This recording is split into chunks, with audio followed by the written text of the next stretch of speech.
በጨነቀኝ ጊዜ ሁሉ እግዚአብሔርን ጠራሁት። ስቅስቅ እያልኩኝ በእንባ የሆዴን ብሶት ነገርኩት። ከዚያም በበቀል ወረደ ከሰማይ አንጎደጎደ። በመብረቁ አወካቸው በፍላጻው በተናቸው። እስኪ በጭብጨባኛ ብቻ በጨነቀኝ ጊዜ ሁሉ እግዚአብሔርን ጠራሁት። ስቅስቅ እያልኩኝ በእንባ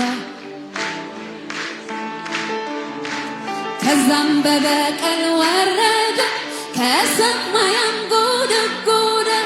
በመብረቁ አወካቸው በፍላጻው በተናቸው። ምስጋና የሚገባው እግዚአብሔርን እጠራዋለሁ። ከጠላቶቼ እድና